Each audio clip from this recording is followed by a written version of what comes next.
Good morning বন্ধুরা, আশা করি সবাই খুব খুব ভালো আছো এবং আনন্দে আছো, হাসি খুশি আছো।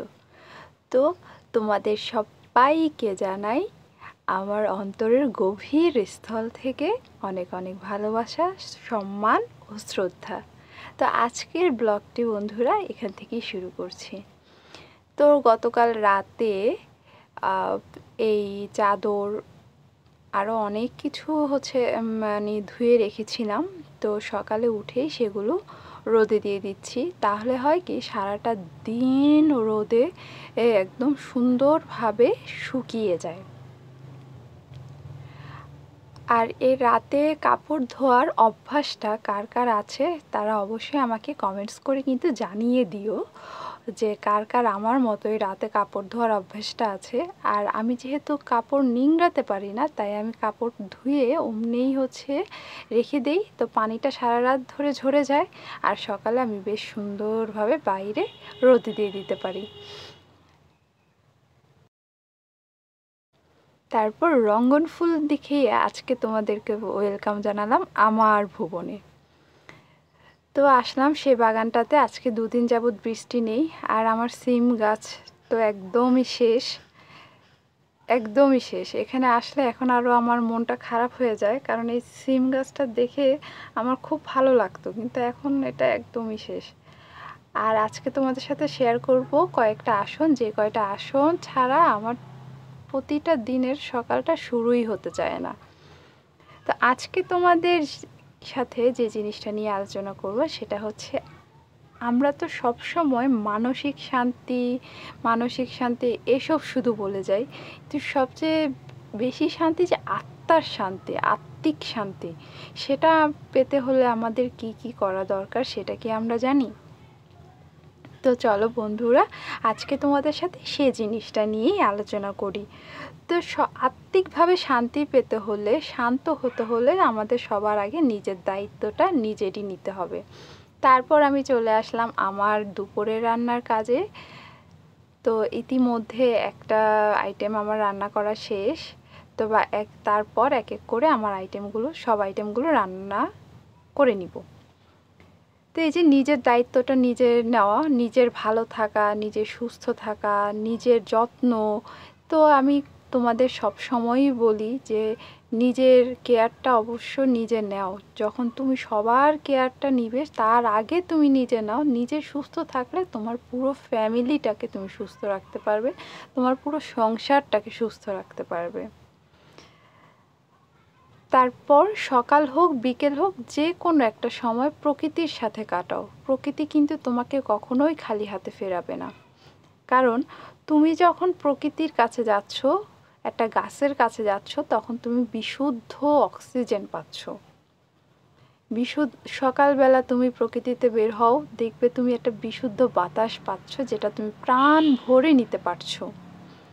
তাই প্রকৃতি কিন্তু কখনো তোমাকে নিরাশ করবে না, প্রকৃতি কখনো তোমাকে হতাশা করবে না, প্রকৃতি কখনোই তোমাকে খালি হাতে ফেরাবে না, বরঞ্চ ও তোমাকে সব সময় ভরা হাতেই ফেরাবে। তুমি যদি প্রকৃতিকে কিছু নাও দিয়ে থাকো, তবুও প্রকৃতি তোমাকে অঢেল দিবে। তাই কিছুটা সময় হলেও প্রকৃতির কাছে কাটাও, প্রকৃতির কাছে যাও, প্রকৃতির সাথে একটু সময়টা কাটাও, দেখবে তুমিও সতেজ হবে, নতুন প্রাণ ফিরে পাবে এবং তোমার মানসিকতাও খুব উন্নত হবে। স্বার্থ ছাড়া প্রশংসা করো। যে কারো প্রশংসা কোনো স্বার্থহীনভাবে প্রশংসা করতে থাকো, তাহলে দেখবে যে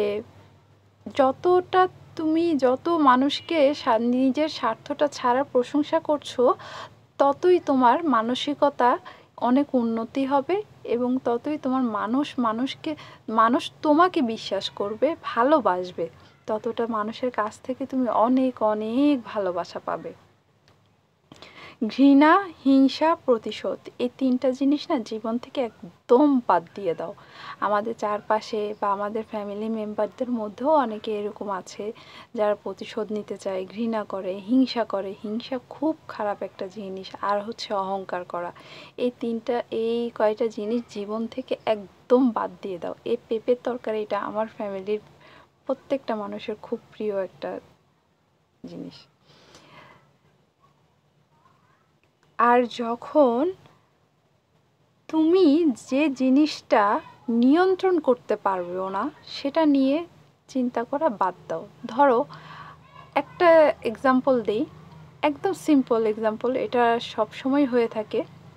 আমি কালোই থাকবো, আমি তো ইচ্ছা করলে ফর্সা হতে পারবো না।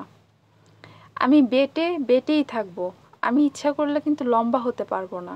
এটা নিয়ে আমাকে মানুষ অনেক কথা শোনায়, অনেক কিছু বলে, কিন্তু কি আমি তো এটা পরিবর্তন করতে পারবো না। কিন্তু হ্যাঁ, আমি আমার অবস্থার পরিবর্তন করতে পারি।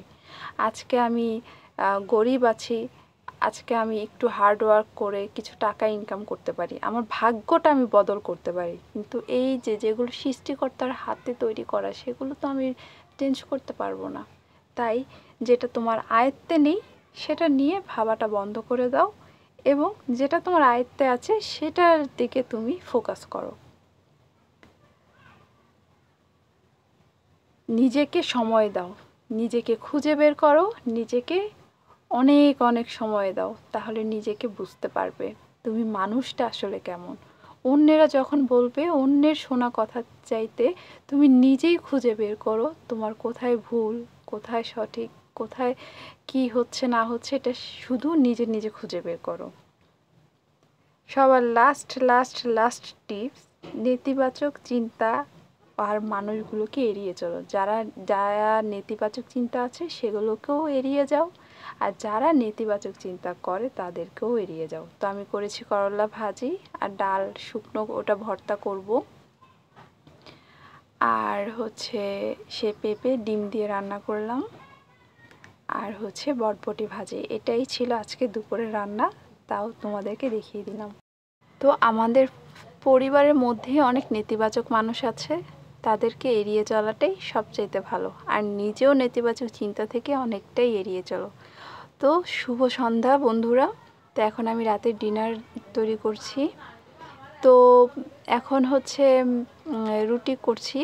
তো ইন্ডিয়ানদের দেখি রুটিটা মানে এই প্যানে একটু সেঁকে নিয়ে ডাইরেক্ট ওরা দিয়ে দেয়, আগুনের উপর সেঁকতে থাকে। যদি কেউ জানা থাকে কিভাবে করে, অবশ্যই আমাকে একটু কমেন্টসে জানিয়ে দিও। আর আজকের ব্লগটি যদি একটু হলেও ভালো লেগে থাকে, অবশ্যই একটা লাইক, একটু কমেন্টস, শেয়ার, সাবস্ক্রাইব করে দিতে ভুলে যেও না কিন্তু। সবাই ভালো থেকো, হাসি খুশি আর আনন্দে থেকো।